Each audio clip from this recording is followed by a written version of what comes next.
Você sabe para onde vão as roupas que a gente não usa mais? E os restos de tecido da produção industrial?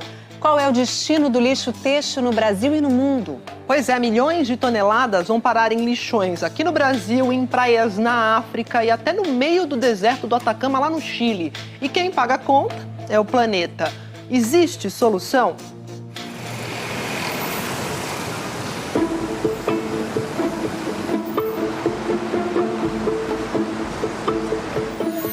Me diz uma coisa, o que cabe numa lata de lixo? Será que isso é lixo? E isso aqui? Peraí, roupa no lixo?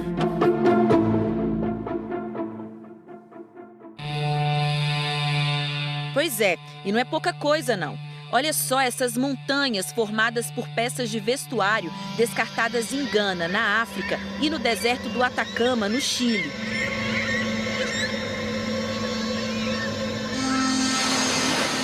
O resultado é um desastre ambiental para o solo e o oceano. O algodão, que é uma fibra natural, demora de 10 a 20 anos para se decompor. E os fios sintéticos, como o poliéster, levam até 400 anos.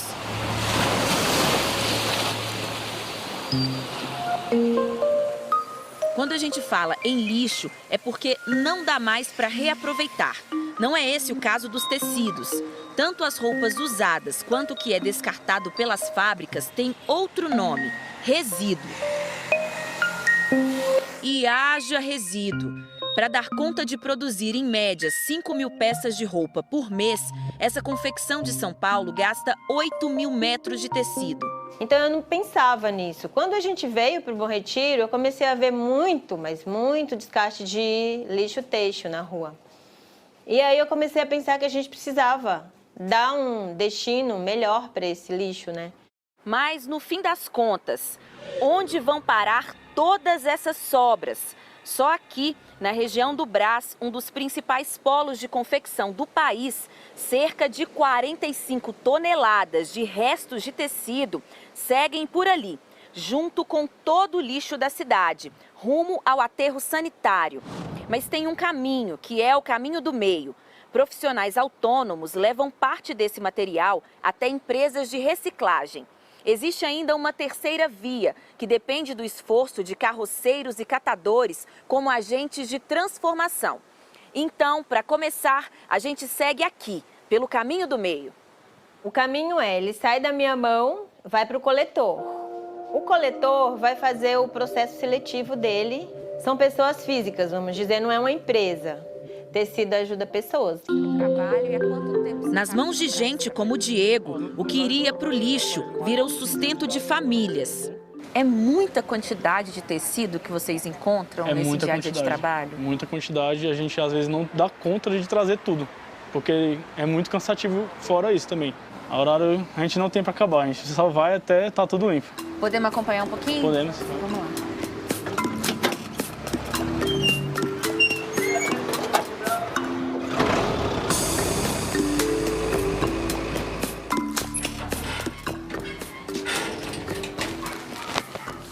E vocês estão no primeiro lugar e já encheu quase tudo aí dentro. Quanto que vocês recolhem por dia, em média, Diego?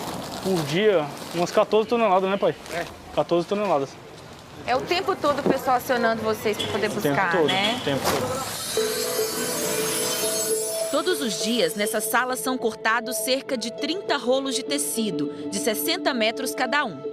Ele ajuda a levar o que nós estamos juntando muito tempo, assim. Tentei procurar na prefeitura, assim, para poder pegar um caminhão, assim, né? Não atende, é muita burocracia. Vou pegar das meninas agora. Tem muito resíduo aí. Aonde? Na rua, mas eu acabei com. Aqui tem muito? Aqui tem 3 sacos ali que eu vi. Aí, já dá pra virar. E se o seu trabalho parar? Pandemia de pano. Pandemia de pano, vai ser engolido por pano. Em pouco tempo, o caminhão fica lotado.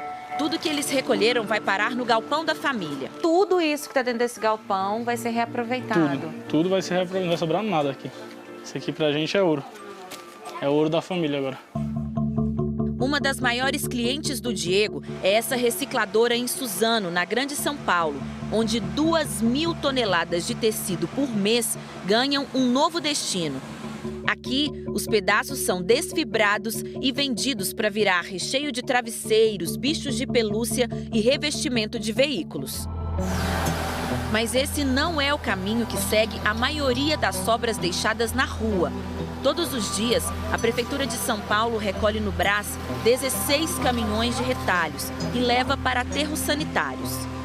Lamentavelmente, as prefeituras acabam tendo que arcar com esse ônus. Um aterro sanitário ainda é uma destinação ambientalmente adequada. A gente vivencia no Brasil uma situação que metade dos municípios brasileiros ainda se valem de lixões. E aí nós temos uma contaminação de solo, contaminação de água, comprometimento da saúde pública.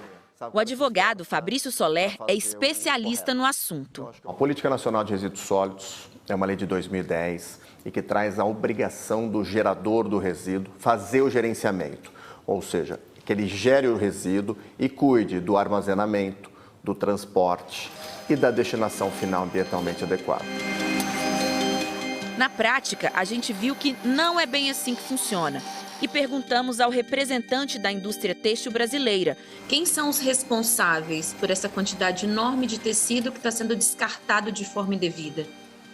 A responsabilidade é colocada entre os agentes de produção e o poder público na sua coleta. Eu acho que nós não estamos numa agenda de apontar o A, o B ou C. Nós estamos numa agenda de encontrar o caminho e que passa certamente por essa cooperação público-privada.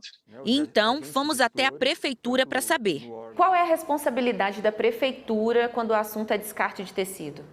Do poder público, fiscalizar, visitando, fazendo ações num determinado perímetro. Então, a gente faz forças-tarefas em alguns locais, de forma a identificar esses descartes irregulares. Mas é sempre um desafio acompanhar, a gente não consegue fazer 1.200 fiscalizações ao mesmo tempo. E as peças e retalhos continuam pela rua, seguindo muitas vezes pelo primeiro caminho, o do lixo, e algumas pelo caminho do meio, o da reciclagem. Lá no começo da reportagem, a gente falou de um terceiro caminho, lembra? Quem segue por ele é Dona Maria. Ela recolhe, lava, faz pequenos reparos e dá uma cara nova para as peças. Ó, cortei aqui, costurei, que eu tenho minha máquina, costurei, fiz uma saia linda, linda. Ó, babadinho, tá vendo? Ó. Eu falei, gente, tá na última mão dessa saia, dá uma olhada, elas compram. Eu vivo disso. O que a Dona Maria faz em São Paulo acontece numa escala muito maior em Accra, capital de Gana, na África. O mercado de Cantamanto, que vende peças de segunda mão, é um dos maiores do mundo e fonte de renda de pelo menos 30.000 pessoas.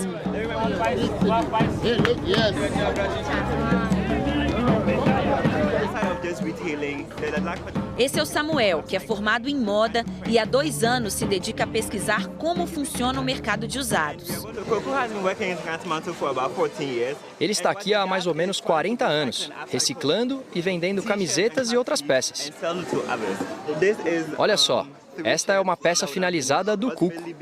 Aqui ele juntou 2 camisetas que iriam para o lixo e criou algo novo. Esse é o tipo de esforço que estamos fazendo para salvar o que o norte despeja sobre Gana. Peças que iriam direto para o lixo. Essas roupas usadas começaram a chegar a Gana antes de o país se tornar independente da Grã-Bretanha, em 1957. Esse início está diretamente ligado ao colonialismo.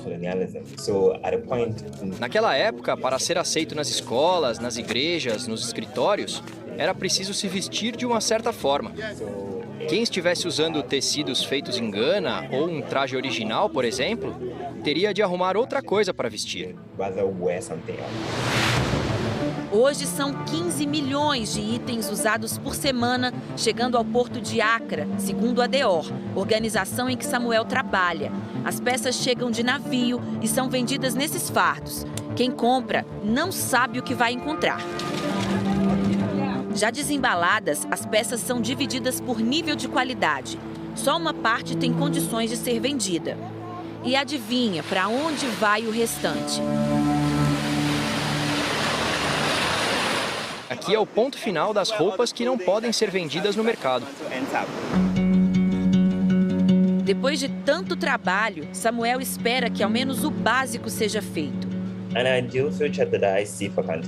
Eu queria que Cantamanto fosse um espaço apreciado e reconhecido pelo trabalho que estamos fazendo pelo mundo.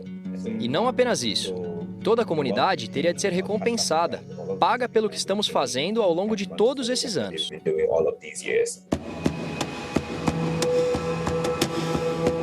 A mais de 8.000 quilômetros dali, onde o deserto do Atacama encontra o Pacífico, a paisagem é outra.